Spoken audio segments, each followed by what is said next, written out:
봄. 저자 김유정. 장인님, 인젠 내가 이렇게 뒤통수를 긁고 나이가 찼으니 성례를 시켜줘야 하지 않겠느냐고 하면 대답이 늘 이 자식아 성례고 뭐고 미처 자라야지 하고 만다. 이 자라야 한다는 것은 내가 아니라 장차 내 아내가 될 점순이의 키 말이다.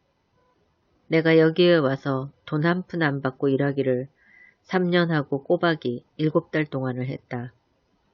그런데도 미처 못 자랐다니까 이 키는 언제야 자라는 겐지 짜증 영문 모른다. 일을 좀 더 잘해야 한다든지 혹은 밥을 많이 먹는다고 노상 걱정이니까 좀 덜 먹어야 한다든지 하면 나도 얼마든지 할 말이 많다. 하지만 점순이가 안직 어리니까 더 자라야 한다는 여기에는 어찌 볼 수 없이 고만 빙빙하고 만다. 이래서 나는 애초에 계약이 잘못된 걸 알았다. 이태면 이태, 3년이면 3년, 기한을 딱 적정하고 일을 해야 원할 것이다. 덮어놓고 딸이 잘하는 대로 성례를 시켜주마 했으니 누가 늘 지키고 섰는 것도 아니고 그 키가 언제 자라는지 알 수 있는가. 그리고 난 사람의 키가 무럭무럭 자라는 줄만 알았지 붓배기 키에 모로만 벌어지는 몸도 있는 것을 누가 알았으랴. 때가 되면 장인님이 어련하랴 싶어서 군소리 없이 꾸벅꾸벅 일만 해왔다. 그런 말이다. 장인님이 제가 다 알아차려서 어참 너 일 많이 했다. 고만 장가들어라 하고 살림도 내주고 해야 나도 좋을 것이 아니냐. 시치미를 딱 대고 도리어 그런 소리가 나올까 봐서 지레 펄펄 뛰고 이야다니다. 명색이 좋아 데릴 사이지 일하기에 싱겁기도 할 뿐더러 이건 참 아무것도 아니다. 숙맥이 그걸 모르고 점순이의 키 자라기만 까맣게 기다리지 않았나. 언젠가는 하도 갑갑해서 자를 가지고 덤벼들어서 그 키를 한번 재볼까 했다. 마는 우리는 장인님이 내외를 해야 한다고 해서 마주서 이야기도 한마디 하는 법 없다. 우물길에서 언제나 마주칠 적이면 겨우 눈어림으로 재보고 하는 것인데 그럴 적마다 나는 저만침 가서 제 미키도 하고 논둑에다 침을 퇴 뱉는다. 아무리 잘 봐야 내 겨드랑 밑에서 너물락말락 밤낮 요 모양이다. 개 돼지는 폭폭 크는데 왜 이리도 사람은 안 크는지 한동안 머리가 아프도록 궁리도 해보았다.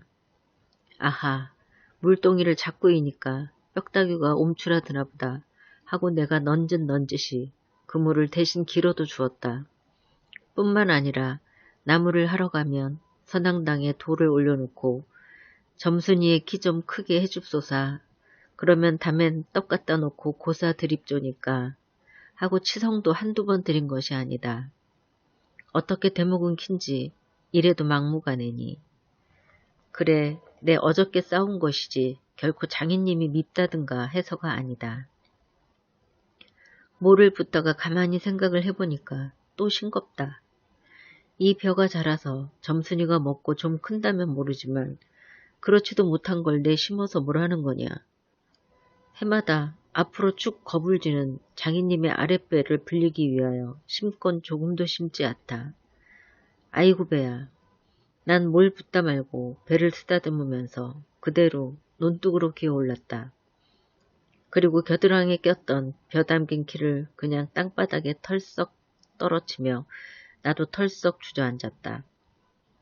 일이 암만 바빠도 나 배 아프면 고만이니까 아픈 사람이 누가 일을 하느냐. 파릇파릇 돋아오른 풀 한 숲을 뜯어들고 다리의 거머리를 쑥쑥 문대며 장인님의 얼굴을 쳐다보았다. 논 가운데서 장인님도 이상한 눈을 해가지고 한참 날 노려보더니 넌 이 자식 왜 또 이래 응? 배가 좀 아파서요 하고 풀 위에 슬며시 쓰러지니까 장인님은 약이 올랐다. 저도 논에서 철벙철벙 두구로 올라오더니 잡은 참 내 멱살을 움켜잡고 뺨을 치는 것이 아닌가. 이 자식아 이러다 말면 누굴 망해놓을 속셈이냐. 이 대가리를 까놓을 자식. 우리 장인님은 약이 오르면 이렇게 손버릇이 아주 못됐다. 또 사유에게 이 자식 저 자식 하는 이놈의 장인님은 어디 있느냐. 오죽해야 우리 동리에서 누굴 물론하고 그에게 욕을 안 먹는 사람은 명이 자르다 한다. 조그만 아이들까지도 그를 돌아 세워놓고 욕필이 하고 손가락질을 할 만치 두루 인심을 잃었다. 허나 인심을 정말 잃었다면 욕보다 읍의 배참봉댁 마름으로 더 잃었다. 허니 마름이란 욕을 잘하고 사람 잘 치고 그리고 생김 생기길 호밖에 같아야 쓰는 거지만 장인님은 외양이 똑 됐다. 장인에게 닭말이나 좀 보내지 않는다든가 애벌론 때 품을 좀 안 준다든가 하면 그해 가을에는 영락없이 땅이 뚝뚝 떨어진다. 그러면 미리부터 돈도 먹이고 술도 먹이고 안달 제신으로 돌아치던 놈이 그 땅을 슬쩍 돌라앉는다.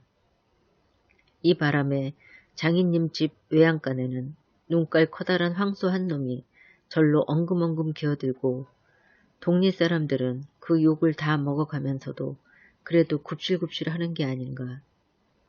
그러나 내겐 장인님이 감히 큰소리할 계제가 못 된다. 뒷생각은 못하고 뺨 한 대를 딱 때려놓고는 장인님은 무색해서 덤덤히 쓴 침만 삼킨다. 난 그 속을 퍽 잘 안다. 조금 있으면 갈도 꺾어야 하고 모도 내야 하고 한참 바쁜 때인데 나 일 안 하고 우리 집으로 그냥 가면 고만이니까. 작년 이맘때도 트집을 좀 하니까 늦잠 잔다고 돌멩이를 집어던져서 자는 놈의 발목을 삐게 해놨다. 사날식이나 건승 꿍꿍 알았더니 종당에는 거반 울상이 되지 않았는가. 예, 그만 일어나 일 좀 해라. 그래야 올가래 벼 잘 되면 너 장가들지 않니. 그래 귀가 번쩍 띄어서 그날로 일어나서 남이 이틀 품돌일 노를 혼자 삶아 놓으니까 장인님도 눈깔이 커다랗게 놀랐다. 그럼 정말로 가을에 와서 혼인을 시켜줘야 온 경우가 옳지 않겠나. 볕섬을 척척 들여 쌓아도 다른 소리는 없고 물동이를 이고 들어오는 점순이를 담배통으로 가리키며 이 자식아 미처 커야지 저걸 무슨 혼인을 한다고 그러니 원 하고 낯짝만 불켜주고 고만이다. 골김에 그저 이놈의 장인님 하고 대돌에다 메꿔놓고 우리 고향으로 내뺄까 하다가 꼭꼭 참고 말았다. 참말이지 난 이 꼴하고는 집으로 차마 못 간다. 장가를 들러갔다가 오죽 못났어야 그대로 쫓겨왔느냐고 손가락질을 받을 테니까. 논뚝에서 벌떡 일어나 한풀 죽은 장인님 앞으로 다가서며 난 갈테야유. 그동안 사경 쳐내슈. 너 사이로 왔지 어디 머슴살로 왔니? 그러면 얼찐 성례를 해줘야 안 하지요. 밤낮 부려만 먹고 해준다. 글쎄 내가 안 하는 거냐. 그년이 안 크니까. 하고 얼음얼음 담배만 담으면서 늘 하는 소리를 또 늘어놓는다. 이렇게 따져나가면 언제든지 늘 나만 믿지고 만다. 이번엔 안 된다 하고 대뜸 구장님한테로 판단 가자고 소매자락을 내끌었다. 아, 이 자식 왜 이래 어른을. 안 간다고 뻗디디고 이렇게 호령은 제 맘대로 하지만 장인님 제가 내 기운은 못 당한다. 막 부려먹고 딸은 안 주고 게다 땅땅 찌는 건 다 뭐야. 그러나 내 사실 참 장인님이 미워서 그런 것은 아니다. 그 전날 왜 내가 쇠고개 맞은 봉우리 화전을 혼자 갈고 있지 않았느냐. 밭 가생이로 돌 적마다 야릇한 꽃내가 물컥물컥 코를 찌르고 머리 위에서 벌들은 가끔 붕붕 소리를 친다. 바위 틈에서 샘물 소리밖에 안 들리는 산골짜기니까 맑은 하늘이 봄볕은 이불속같이 따스하고 꼭 꿈꾸는 것 같다. 나는 몸이 나른하고 병이 나려고 그러는지 가슴이 울렁울렁하고 이랬다. 어러이, 마리, 맘마마 이렇게 노래를 하며 소를 부리면 여느 때 같으면 어깨가 으쓱으쓱한다. 웬일인지 밭을 반도 갈지 않아서 온몸이 매기 풀리고 대구 짜증만 난다. 공연히 소만 들입다 두들기며 아냐 아냐 이 망할 자식이 소 대리를 꺾어들라. 그러나 내 속은 정말 아냐 때문이 아니라 점심을 이고 온 점순이의 키를 보고 우라가 났던 것이다. 점순이는 뭐 그리 썩 이쁜 계집애는 못 된다. 그렇다고 또 개떡이냐 하면 그런 것도 아니고 꼭 내 아내가 돼야 할 만치 그저 툭툭하게 생긴 얼굴이다. 나보다 10년이 아래니까 올해 16인데 몸은 남보다 2살이나 덜 자랐다. 남은 잘도 헌칠이들 크건만 이건 위아래가 뭉툭한 것이 내 눈에는 헐없이 감참해 같다. 참외 중에는 감참외가 제일 맛좋고 이쁘니까 말이다. 둥글고 커단 눈은 서글서글하니 좋고 좀 지쳐 찢어졌지만 입은 밥술이나 톡톡이 먹음직하니 좋다. 아따, 밥만 많이 먹게 되면 팔자는 고만 아니냐. 헌데 한 가지 파가 있다면 가끔가다 몸이 너무 빨리빨리 논다. 그래서 밥을 나르다가 때없이 풀밭에서 깨박을 쳐서 흙수성이 밥을 곧잘 먹인다. 안 먹으면 무안해할까 봐서 이걸 씹고 앉았느라면 으적으적 소리만 나고 돌을 먹는 겐지 밥을 먹는 겐지. 그러나 이날은 웬일인지 성한 밥채로 밭 머리에 곱게 내려놓았다. 그리고 또 내외를 해야 하니까 저만큼 떨어져 이쪽으로 등을 향하고 웅크리고 앉아서 그릇 나기를 기다린다. 내가 다 먹고 물러섰을 때 그릇을 와서 챙기는데 난 깜짝 놀라지 않았느냐.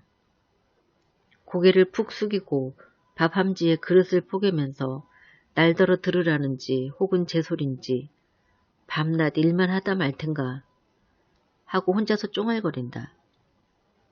고대 잘 내외하다가 이게 무슨 소린가 하고 난 정신이 얼떨떨했다. 그러면서도 한편 무슨 좋은 수나 없는가 싶어서 나도 공중을 대고 혼잣말로 그럼 어떻게 하니까 성례시켜달라지 뭘 어떻게 하고 되알지게 쏘아붙이고 얼굴이 빨개져서 산으로 후자 도망질 친다. 나는 잠시 동안 어떻게 되는 심판인지 맥을 물러서 그 뒷모양만 덤덤히 바라보았다. 봄이 되면 온갖 초목이 물이 오르고 싹이 트고 한다. 사람도 아마 그런가 보다 하고 며칠 내에 부쩍 자란 듯 싶은 점순이가 여간 반가운 것이 아니다. 이런 걸 멀쩡하게 안직 어리다고 하니까. 우리가 구장님을 찾아갔을 때 그는 쌀이문 밖에 있는 돼지 우리에서 죽을 퍼주고 있었다. 서울을 좀 갔다 오더니 사람은 점잖아야 한다고 웃샘이 양쪽으로 뾰족히 삐치고 그걸 에헴 하고 늘 쓰담는 손버릇이 있다. 우리를 멀뚱히 쳐다보고 미리 알아챘는지 왜 일들어 하다 말고 그래? 하더니 손을 올려서 그 에헴을 한번 후딱 했다.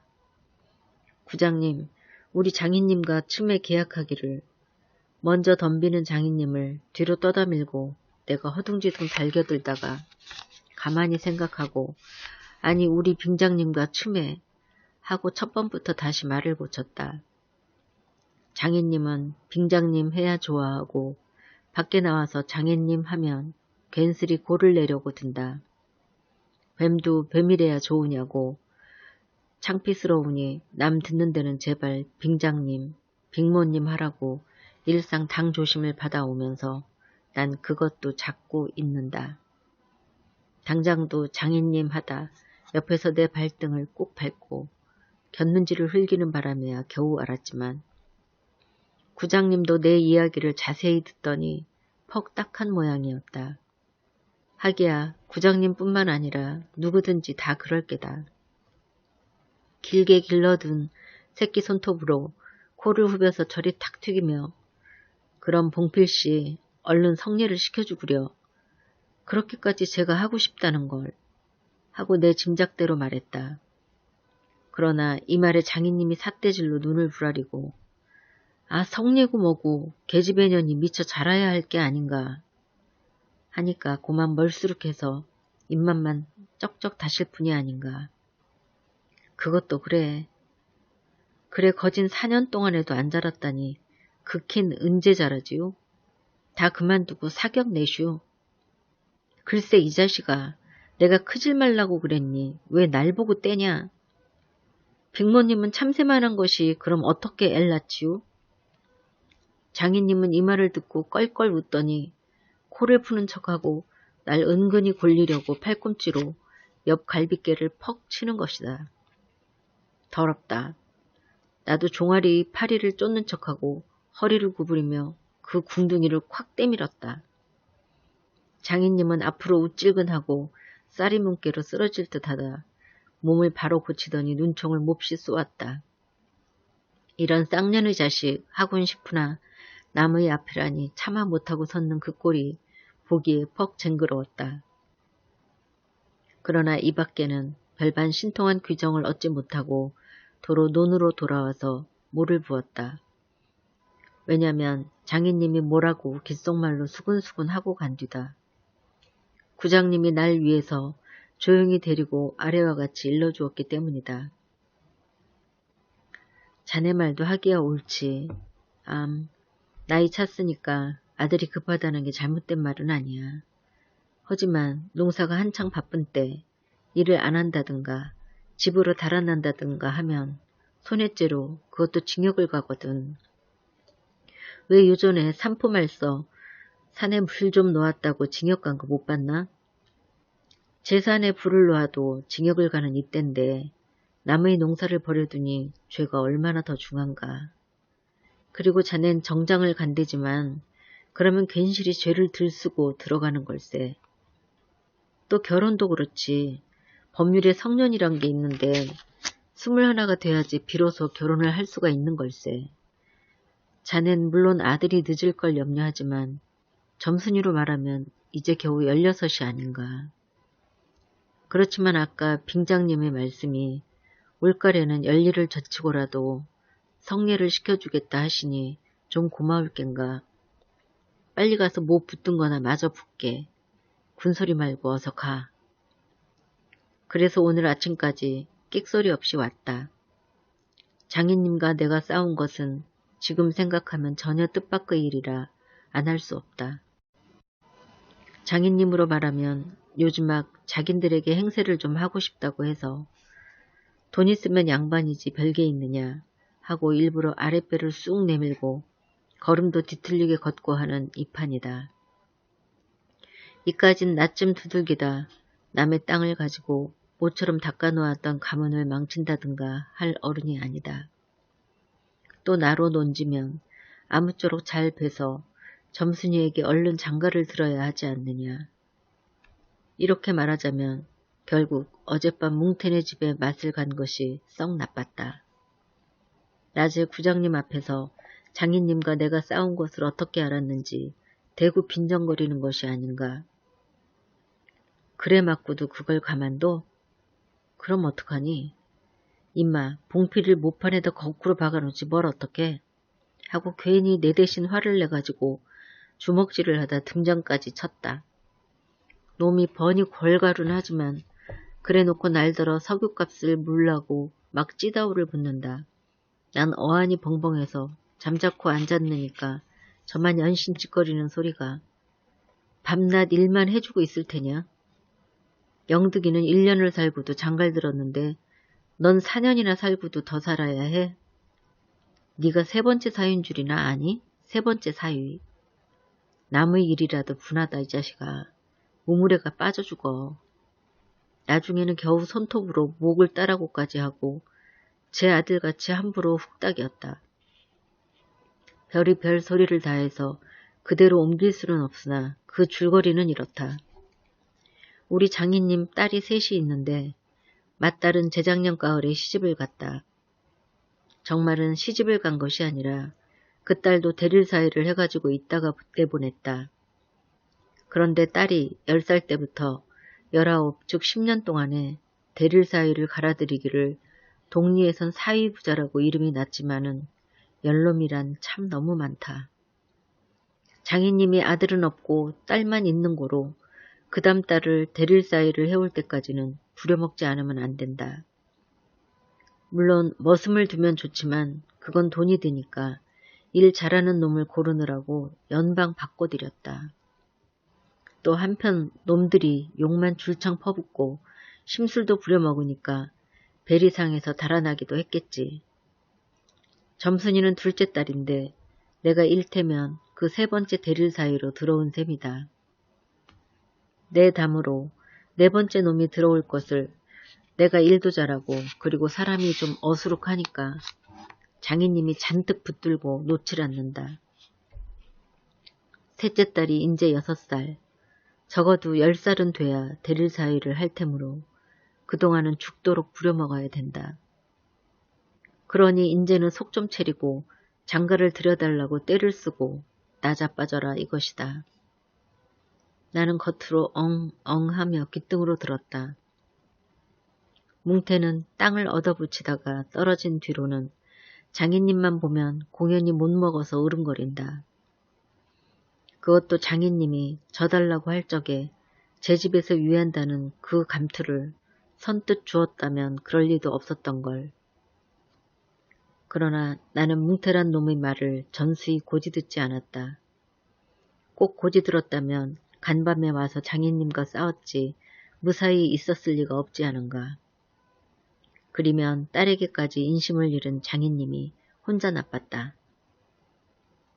실토이지 나는 점순이가 아침상을 가지고 나올 때까지는 오늘은 또 얼마나 밥을 담았나 하고 이것만 생각했다. 상에는 된장찌개하고 간장 한 종지, 조밥 한 그릇, 그리고 밥보다 더 수부룩하게 담은 산나물이 한 대접 이렇다. 나물은 점순이가 틈틈이 해오니까 2대접이고 4대접이고 멋대로 먹어도 좋으나 밥은 장인님이 한 사발 외엔 더 주지 말라고 해서 안 된다. 그런데 점순이가 그 상을 내 앞에 내려놓으며 제 말로 짓거리는 소리가 구장님한테 갔다 그냥 온담 그래? 하고 엊그제 산에서와 같이 되우 쫑알거린다. 딸은 내가 더 단단히 덤비지 않고 만 것이 좀 어리석었다. 속으로 그랬다. 나도 저쪽 벽을 향하여 외면하면서 내 말로 안 된다는 걸 그럼 어떡한담? 하니까 쇠물 잡아채지 그냥 둬 이 바보야. 하고 또 얼굴이 빨개지면서 성을 내며 안으로 셀쭉하니 튀들어가지 않느냐. 이때 아무도 본 사람이 없었게 망정이지 보았다면 내 얼굴이 애미 잃은 황새 새끼처럼 가여웁다 했을 것이다. 사실 이때만치 슬펐던 일이 또 있었는지 모른다.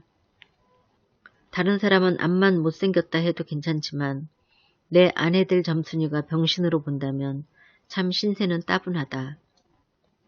밥을 먹은 뒤 지게를 지고 일터로 가려 하다 도로 벗어던지고 바깥마당 공석 위에 드러누워서 나는 차라리 죽는 이만 같지 못하다 생각했다. 내가 일 안 하면 장인님 저는 나이가 먹어 못하고 결국 농사 못 짓고 만다. 뒷짐으로 트림을 꿀꺽하고 대문 밖으로 나오다 날 보고서 이 자식아 너 왜 또 이러니? 관격이 났어요. 아이고 배야. 기껏 밥 처먹고 나서 무슨 관격이야. 남의 농사 버려주면 이 자식아 징역 간다 봐라. 가도 좋아요. 아이고 배야. 참말 난 일 안 해서 징역 가도 좋다 생각했다. 일 후 아들을 낳아도 그 앞에서 바보 바보 이렇게 별명을 들을 테니까 오늘은 10쪽이 난데도 결정을 내고 싶었다. 장인님이 일어나라고 해도 내가 안 일어나니까 눈에 독이 올라서 저편으로 힝하게 가더니 지게 막대기를 들고 왔다. 그리고 그걸로 내 허리를 마치 들떠 넘기듯이 쿡 찍어서 넘기고 했다. 밥을 잔뜩 먹어 딱딱한 배가 그럴 적마다 퉁겨지면서 벨창이 꼿꼿한 것이 여간 캥기지 않았다. 그래도 안 일어나니까 이번에는 배를 지게 막대기로 위에서 쿡쿡 찌르고 발길로 옆구리를 차고 했다. 장인님은 원체 심청이 굳어서 그러지만 나도 저만 못하지 않게 배를 채웠다. 아픈 것을 눈을 꽉 감고 넌 해라. 난 재밌단 듯이 있었으나 볼기짝을 후려갈길 적에는 나도 모르는 결에 벌떡 일어나서 그 수염을 잡아챘다. 마는 내 골이 난 것이 아니라 정말은 아까부터 벽 뒤 울타리 구멍으로 점순이가 우리들의 꼴을 몰래 엿보고 있었기 때문이다. 가뜩이나 말 한마디 톡톡이 못한다고 바라보는데 몇 가지 잠자코 맞는 걸 보면 짜장 바보로 알 게 아닌가. 또 점순이도 미워하는 이까진 놈이 장인님하곤 아무것도 안 되니까 막 때려도 좋지만 사정 보아서 수염만 채고 저기까지 잘 들리도록 이걸 까셀라보다 하고 소리를 쳤다. 장인님은 더 약이 바짝 올라서 잡은 참 지게 막대기로 내 어깨를 그냥 내려갈겼다. 정신이 다 아찔하다. 다시 고개를 들었을 때 그때엔 나도 온몸에 약이 올랐다. 이 녀석이 장인님을 하고 눈에서 불이 퍽 나서 그 아래 밭있는 넝알로 그대로 떠밀어 굴려버렸다. 부려만 먹고 왜 성례 안 하지요? 나는 이렇게 호령했다. 하지만 장인님이 선뜻 오냐 내리라도 성례시켜주마 했으면 나도 성가신 걸 그만두었을지 모른다. 나야 이러면 때린 건 아니니까 나중에 장인 쳤다는 누명도 안 들을 터이고 얼마든지 해도 좋다. 한 번은 장인님이 헐떡헐떡 기어서 올라오더니 내 바짓가랭이를 요렇게 노리고서 단박 움켜잡고 매달렸다. 악! 소리를 치고 나는 그만 세상이 팽그르 도는 것이 빙장님! 빙장님! 빙장님! 이 자식 잡아먹어라 잡아먹어. 아! 할아버지 살려줍쇼 할아버지! 하고 두 팔을 허둥지둥 내절 적에는 이마에 진땀이 쭉 내솟고 인젠 참으로 죽나보다 했다. 그래도 장인님은 놓질 않더니 내가 기어이 땅바닥에 쓰러져서 거진 까무러치게 되니까 놓는다. 더럽다. 더럽다. 이게 장인님인가? 나는 한참을 못 일어나고 쩔쩔맸다. 그러나 얼굴을 드니 사지가 부르르 떨리면서 나도 엉금엉금 기어가 장인님의 바짓가랭이를 꽉 움키고 잡아 낚았다. 내가 머리가 터지도록 매를 얻어맞은 것이 이 때문이다. 그러나 여기가 또한 우리 장인님이 유달리 착한 곳이다. 어느 사람이면 사경을 주어서라도 당장 내쫓았지 터진 머리를 볼솜으로 손수 쥐져주고 호주머니에 희연 한 봉을 넣어주고 그리고 올가을엔 꼭 성례를 시켜주마. 암만 말고 가서 뒷골이 콩밭이나 얼른 갈아라 하고 등을 두덕여줄 사람이 누구냐. 나는 장인님이 너무나 고마워서 어느덧 눈물까지 났다. 점순이를 남기고 인젠 내쫓기려니 하다 뜻밖의 말을 듣고 빙장님 인제 다시는 안 그러겠어요. 이렇게 맹세를 하며 부랴부랴 지게를 지고 일터로 갔다. 그러나 이때는 그걸 모르고 장인님을 원수로만 여겨서 잔뜩 잡아다렸다. 아 이놈아 놔라 놔. 장인님은 햇손질을 하며 솔개미에 찬 닭의 소리를 연해 질렀다. 놓긴 왜? 이왕이면 호되게 혼을 내주리라 생각하고 짓궂이 더 댕겼다. 마는 장인님이 땅에 쓰러져서 눈에 눈물이 핑 도는 것을 알고 좀 겁도 났다. 할아버지 놔라 놔 놔 놔. 그래도 안 되니까 얘 점순아 점순아. 이 악장에 안에 있었던 장모님과 점순이가 헐레벌떡하고 단숨에 뛰어나왔다. 나의 생각에 장모님은 제 남편이니까 역성을 하는지도 모른다.